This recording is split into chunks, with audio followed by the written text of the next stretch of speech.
நேர்களே வாங்க பேசலாம் நிகழ்ச்சி தொடர்கிறது. தமிழக அரசியல் கட்சிகள் தமிழர்களுக்கு என்ன செய்தன என்பதை பற்றி விவாதித்துக் கொண்டிருக்கின்றோம். அன்பு சார், நீங்க சொல்லுங்க. அதாவது தேமுதிக முதலில் ஆரம்பிக்கப்பட்ட போது சொன்ன வாசகம் வறுமையும் ஊழலையும் ஒழிப்பேன். இதனுடைய தாரக மந்திரத்தின் அடிப்படையில் தான் தேமுதிக கட்சி உருவாக்கப்பட்டது. அதன் அடிப்படையில் தான் எல்லா விஷயங்களும், குறிப்பாக இன்றைக்கு வைகுண்டராஜன், ஆறுமுகசாமி, PR பழனிசாமி போன்றவர்கள் செய்த இந்த ஊழலுக்கு எதிராக மிகப்பெரிய அளவில் மக்களுக்கு இந்த பல லட்சம் கோடி ரூபாய் ஊழல் செய்ததை மக்கள் மத்தியில் எடுத்துக் கொண்டுகின்ற பொறுப்பை தேமுதிக செய்து கொண்டிருக்கிறது. ஊழலுக்கு எதிராக மிகப்பெரிய போராட்டத்தை தற்போது தமிழகத்தில் நடத்தி வருகின்ற ஒரு பெரிய இயக்கம் என்றால் தேமுதிக மட்டும்தான். இதை நீங்க எப்படி பாக்குறீங்க? ஊழலுக்கு எதிராக ஒரு கட்சியினுடைய செயல்பாடுகள், ஊழல் செய்து கொண்டு ஆட்சியில் இருக்கின்ற கட்சியினுடைய நிலைப்பாடுகளை குறித்தும் உங்களுடைய கருத்துக்கள் பதிவு செய்யுங்க. தமிழ்நாட்டை பொறுத்த மட்டும் இந்த திமுகவும் அதிமுகவும் மாறி மாறி ஆட்சி கட்டில் அமர்கிறாங்க. இப்ப கடந்த 2011 திமுக ஆட்சியில் இருந்தது. இப்ப அதிமுக ஆட்சியில் இருக்கிறது. திமுக ஆட்சியில் இருக்கிற அதே அதிகாரிகள் தான் இன்னைக்கு அதிமுக ஆட்சியில முக்கிய பொறுப்புல இருக்காங்க. அதனால பாத்தீங்கன்னா அந்த ஆட்சியில் நடந்த ஊழல் எல்லாம் இந்த ஆட்சியில யாருமே எக்ஸ்போஸ் பண்றதே கிடையாது. அப்ப நீங்க எதிர்க்கட்சி தலைவர்ங்கிற முறையில தேமுதிக தலைவர் தான் இந்த ஊழல்களை எக்ஸ்போஸ் பண்ணி ஆகணும். ஒண்ணு, வைகுண்டராஜனுடைய கார்னட் சென்றால கிட்டத்தட்ட இன்னைக்கு தமிழ்நாட்டுக்கு ஒரு 1 லட்சம் கோடி ரூபாய் இழப்பு ஏற்பட்டிருக்கு. இதை வேற யாரு பேச? திமுக வாயை திறக்கவே இல்லை. விஜயகாந்த் நீங்க தூத்துக்குடியில பேச ஆரம்பிச்ச பிறகு அந்த பிரச்சனை பெருசா வெடிக்க ஆரம்பிச்சிருக்குது. அப்ப ஊழலை பத்தி யாரு பேச இருக்கா? எதிர்க்கட்சி தலைவர்ங்கிற ஒரு விஜயகாந்த் வேற யாருமே இல்ல தமிழ்நாட்டில் இப்போதைக்கு பொறுத்த மட்டும். அதனால ஊழலுக்கு எதிரான பிரச்சாரம் தான் தமிழ்நாட்டில் அரசியல் திருப்பு முனை ஏற்படுத்தும் அப்படிங்கிறதுல மாற்று கருத்தே கிடையாது. அதே விஷயம் பாத்தீங்கன்னா இப்ப தூத்துக்குடியில ஒரு ஆயுத கப்பல் சீஸ் பண்ணாங்க 12ஆம் தேதி அன்னைக்கு. அந்த கப்பல் பாத்தீங்கன்னா அந்த கப்பலோட பின்னணி தகவல்கள் எல்லாம் பாத்தீங்கன்னா வச்சுக்க, காங்கிரஸ் கட்சி யாரையோ காப்பாத்துறாப்புல இருக்குது மத்திய அரசு. உதாரணமா அதாவது 30ஆம் தேதியே இந்த கப்பல் தூத்துக்குடி துறைமுகத்துக்கு வந்துருச்சு. கேட்டீங்கன்னா 30ஆம் தேதி அன்னைக்கு முனிதேவன் சொல்லிட்டு ஒரு ஷிப்பிங் ஏஜென்சி மணலிக்காரர் மீன்வளத்துறைக்கு ஒரு கடிதம் எழுதுறாரு. அந்த கடிதத்துல இது மாதிரி ரிசர்ச்சுக்கு அந்த கப்பல் வந்திருக்கு, டீசல் கொடுங்கன்னு எழுதுறாரு. அப்ப கப்பல் 30ஆம் தேதி வந்துருச்சுன்னு அர்த்தம். ஆனா 12ஆம் தேதி தான் கடலோர காவல் படை கப்பல் படை அதை சீஸ் பண்ணி துறைமுகத்துக்கு கொண்டு வராங்க. இந்த 11 நாள் என்ன நடந்ததுன்னு தெரியல. இப்ப அந்த கப்பல இருந்தவங்க எல்லாம் சில 3 பேரை மட்டும் என்ன பண்றாங்க, கஸ்டடி எடுத்து விசாரிக்க ஆரம்பிக்கிறாங்க. விசாரிக்க ஆரம்பிச்சா பாத்தீங்கன்னா அதுல மகாராஷ்டிரா சேர்ந்த லலித் குமார் பராங் அப்படிங்கிறவர் கொடுத்த வாக்குமூலங்கள்லாம் அதிர்ச்சி அளிக்குது. அதாவது அந்த கப்பலுடைய கேப்டன் அவர் 30ஆம் தேதி கொழும்புல இருந்து ஏறப்பதான் ஆயுதம் கொண்டு வந்தாரு. அதுக்கு முன்னாடி இந்த கப்பல் பாத்தீங்கன்னா பாண்டிச்சேரியில தேங்காய் திட்டிலையும் கொச்சின்ல ஒரு பாரதி நின்றுட்டு இருந்தது. அப்ப 5 பெண்கள் ஏத்திக்கிட்டு வந்தாங்க. அந்த 5 பெண்களை தூத்துக்குடியில இறக்கி விடுறதுக்காக தான் நாங்க டீசல்ங்கிற போர்வையில படகை கூப்பிட்டு அமைச்சாங்க. அப்ப 5 பெண்களை கீழே இறக்கி விட்டா அவங்க படகு வழியா தூத்துக்குடிக்கு போயிட்டாங்க. அவங்க என்ன ஆனாங்கன்னு தெரியாது. ஆனா இதுக்கு இடையில 30ஆம் தேதியில இருந்து 11ஆம் தேதி வரலும் நான் தூத்துக்குடியில நிக்கிறப்ப என்னன்னு கேட்டீங்கன்னா, ஏற்கனவே ஒரு குரூப் ஒரு 3-4 பேக்குகள்ல உள்ள ஆயுதங்கள் எல்லாம் வாங்கிட்டு போனாங்க. மிச்ச ஆயுதங்களை எடுத்துட்டு போறதுக்காக இன்னொரு தீவிரவாத கும்பல் ரெடியா வந்துட்டு இருந்தாங்க. அது வரதுல தாமதமானது. அதனாலதான் நாங்க 12 நாள் நின்றுட்டு இருந்தோம். அப்போ கடலோர காவல் படை வேற வழியே இல்லாம என்ன பண்ண எங்களை பிடிச்சி கொண்டு வந்துட்டாங்க அப்படின்னு வாக்குமூலம் கொடுத்திருக்காங்க. பட் இந்த வாக்குமூலத்தை எல்லாம் பதிவு செய்யாம இழுத்தடிச்சிட்டு இருக்காங்க. ஏன்னு கேட்டீங்கன்னா, இந்த கியூபிராஞ்ச் SP பவானேஸ்வரி இவங்க உள்துறை அமைச்சகத்துல உள்ள கூடுதல் செயலாளர் ஸ்கந்தன் IAS மூலமே அவர் சொல்றத மட்டும் தான் கேட்டுட்டு இருக்காங்க. மற்ற எதையும் பண்றதே கிடையாது. அதனால இப்ப உள்துறை அமைச்சகம் இந்த கப்பல்ல யாரையோ காப்பாத்துறதுக்காக முயற்சி நடக்கிறாப்புல தெரியுது. ஆமா, இதையும் கேப்டன் எக்ஸ்போஸ் பண்ணணும், ஒரு வழியே கிடையாது. ஏன்னா இங்க ஊழலை பத்தியோ இந்த மாதிரி முறைகேடுகளை பத்தியோ இது போல ஆயுத கப்பல் தூத்துக்குடி துறைமுகத்திலிருந்து ஆயுதம் விற்கிறத பத்தியோ வேற யார் பேசுறதுக்கு இருக்கா? அதிமுக ஆளுங்கட்சியா இருக்கா, பேச முடியாது. திமுக எதிர்கட்சியா இருந்து அவங்க வாயை திறக்க மாட்டேங்கிறாங்க. ஏன்னா திரும்ப ஆளுங்கட்சியா வருவாங்கல்ல. அதனால இப்ப இந்த பிரச்சனை எடுத்து வெளியே கொண்டு மக்கள் மத்தியில கொண்டு வரதுக்கு ஒரே ஒரு இன்னைக்கு தேமுதிக மட்டும்தான் இருக்கு. தேமுதிக எவ்வளவுக்கு அளவு இந்த ஊழல் பிரச்சனை முறைகேடுகளை வெளியே கொண்டு வராங்களோ அந்த அளவுக்கு தமிழ்நாட்டில் ஒரு திருப்பு முனையை உருவாக்கலாம். ஓகே, உங்களுடைய கருத்துக்களுக்கு நன்றி. சுபேன் சார், நீங்க சொல்லுங்க. அதாவது ஊழலுக்கு எதிராக தொடர்ந்து குரல் கொடுத்து கொண்டிருக்கிறது தேமுதிக. சார், இப்ப அன்பு சார் சொன்ன மாதிரி வைகுண்டராஜன் பல லட்சம் கோடி ரூபாய் ஊழல் செய்திருக்கிறார் என்ற ஆதாரப்பூர்வமாக முதலாக கேப்டன் தொலைக்காட்சி தான் ஆதாரப்பூர்வமாக வெளியிட்டிருக்கிறது. கேப்டன் இதை பற்றி பேசியிருக்கிறார் தூத்துக்குடியிலேயே.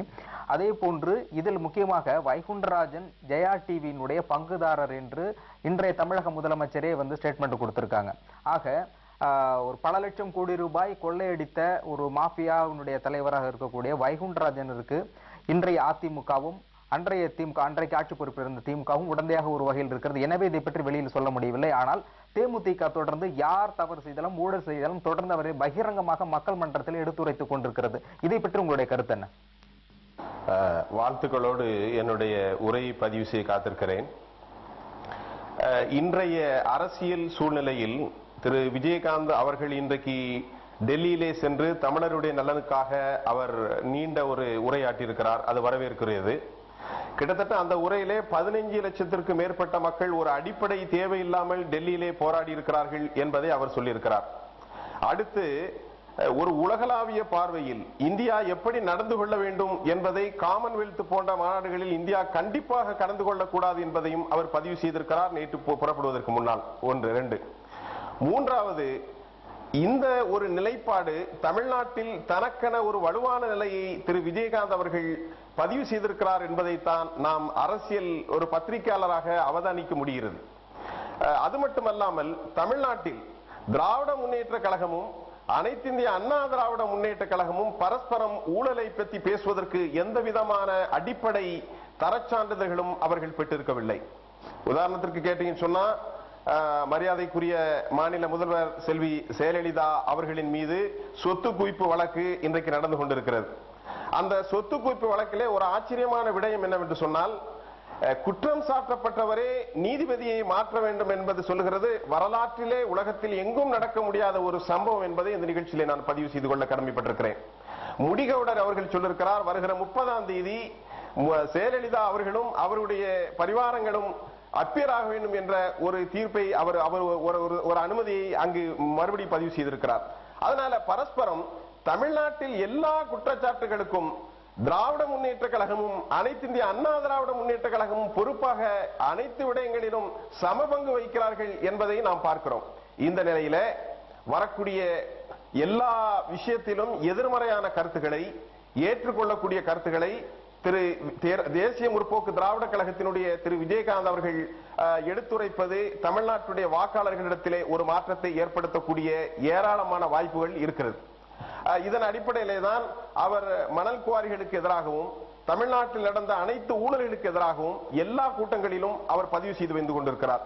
அதனால் இது கண்டிப்பாக வரக்கூடிய நாடாளுமன்ற தேர்தலில் மிகப்பெரிய வெற்றியை ஈடுபட்டு கொடுப்பதற்காக ஒரு வாய்ப்பு இருக்கிறது. அதே அடிப்படையில் நான் சொல்லுகிறேன், 2006 தனி மனிதராக ஒரு கட்சி ஆரம்பித்த அவர் 8.29 விழுக்காடை பெற்றார். 2009 நாடாளுமன்ற தேர்தலில் 10.23% பெற்றிருக்கிறார். இன்றைக்கு இருக்கக்கூடிய சூழ்நிலையில் ஆளும் ஆட்சிக்கு எதிராக கிட்டத்தட்ட 5 முதல் 7% ஆன்டி இன்கம்பன்சி என்று சொல்லக்கூடிய அரசுக்கு எதிரான வாக்குச்சரிவுகள் இருக்கிறது. இதனை அவர்கள் எந்த முறையில் பயன்படுத்துவார்கள், எந்த அடிப்படையில் கூட்டணி அமைப்பார்கள் என்பதை பொறுத்திருந்துதான் பார்க்க வேண்டும். அதற்காக காலம் பதில் சொல்லும். ஓகே, உங்களுடைய கருத்துக்கள் நன்றி சார். ஊழலை பற்றி சொல்லிட்டு இருக்கோம். ஊழலில் தேமுதிக எதிர்க்கின்ற அளவிற்கு மற்ற 2 கட்சிகளும் எதிர்க்கவில்லை. ஈவன் தேசிய கட்சிகளும் கூட ஊழலுக்கு எதிராக எந்த போராட்டத்தையும் முன்னெடுக்கவில்லை. இதை பற்றி உங்களுடைய கருத்து என்ன? ரொம்ப இருக்கு. எல்லாம் திருட. நான் அந்த திருட இந்த திருடன் சொல்ல முடியும். நானும் திருடன், நீனும் திருடன், எல்லாம் திருடன். அதுல எந்த திருடன் நல்ல திருடன்? கொஞ்சமா திருடுறதா அல்லது அதிகமா திருடுறதா? 1.76 அல்ல 1.86? எவ்வளவு லட்சம் கோடிகள். இன்னைக்கு யாருமே லட்சத்தை பத்தி பேச மாட்டேங்கிறான். கோடி லட்சம் கோடியில பேசுறான், கோடிக்கணக்கிலையும் பேச மாட்டேங்கிறான். அவ்வளவு கோடியில கொள்ளடிச்சிட்டு இருக்கிறவட்ட போய் நீ எவன்டா நல்லவன் கேட்டா யாரு நல்லவன்? எனக்கு என்ன படுதுன்னா, ஜெயலலிதா கம்மி அப்படின்னு படுது. 43 சில்லறை தான், ரொம்ப சில்லறை அமௌண்டா படுது. அதுவும் கிட்டத்தட்ட ஒரு 17 வருஷமா அந்த வழக்கு நடக்குன்னு நடந்துகிட்டே இருக்குது. அதையும் முடிக்க மாட்டாங்க. அவர் சொன்ன மாதிரி ரொம்ப அழகா சொன்னார். யாருமே நீதிபதி இந்த நீதிபதி தான் வேணும்னு சொல்லக்கூடியது நம்ம ஆச்சரியம் தானே. நம்ம நாட்டுல மட்டும்தான் அதெல்லாம் பார்க்க முடியும். இல்ல அவங்க மட்டும் தான் சொல்ல முடியும். நம்ம நாட்டுல மற்றவர்கள் கூட இது வரைக்கும் சொன்னதா இல்லைங்க. அப்படிலாம் இல்ல. நான் நல்ல விலை கொடுத்தேன்னா எனக்கு எல்லா நீதியும் கிடைக்குமே. இந்த நாட்டுல என்ன கிடைக்காதுங்கிறேன். எதை வேண்டாலும் கொடுக்கலாம். இந்த நாட்டினுடைய பிரசிடென்ட்டுக்கு ஒரு விலை இருக்கு. அந்த விலை எனக்கு தெரியாது, உங்களுக்கு தெரியல, அவ்வளவுதான். தெரிஞ்சவங்க கரெக்டா இருப்பாங்க. தெரிஞ்சவங்க இந்த நாட்டினுடைய பிரதமருக்கு ஒரு விலை இருக்கு. அந்த தெரிஞ்ச விலையை கொடுக்க தெரியும். ஒபாமாக்கு கரெக்டா கொடுக்கிறார் இல்லையா அந்த நாட்டினுடைய பிரதமருக்கு? அந்த விலையை அவர் நிர்ணயிக்கிறார். நாட்டினுடைய பிரதமர் யாருன்னு நிர்ணயிக்கிறார். நாட்டினுடைய சிஇஓ தானே இன்னைக்கு நாட்டை ஆண்டு கொண்டிருக்கார். ஒபாமாவுடைய சிஇஓ தான் நம்ம மன்மோகன் சிங். அப்படித்தானே இருக்கிறாங்க. அதனால நல்ல ஊழல் கெட்ட ஊழல்லாம் இல்லை. இப்ப நம்ம ஆள் வந்திருக்கிறாரு. இவனா விஜயகாந்த் வந்ததுக்கு அப்புறம் நிறைய படங்கள்ல எல்லாம் நான் படம் பார்க்கறது இல்ல, நிறைய சொல்லுவாங்க ஊழல் எதிர்ப்பாகலாம் நடிச்சிருக்கிறாரு.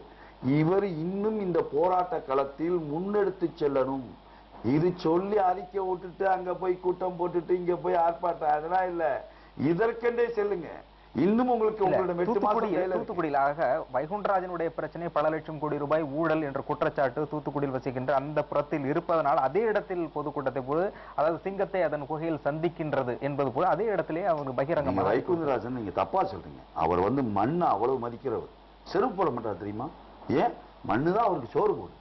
அதனால மண்ணுல செருப்பு போட்டு நடக்கிறது கூட கிடையாது, வெறுங்காலோட தான் நடப்பாரு. அன்புட்டு வேண்டாம் கேட்டு பாருங்க, அவர் காலில் செருப்பு போட மாட்டார். அவர் நல்லவர். அவர் அங்கெல்லாம் சந்திக்க மாட்டாருங்க. எப்படி சந்திக்கணுமோ அப்படி சந்திக்க பார்ப்பார்.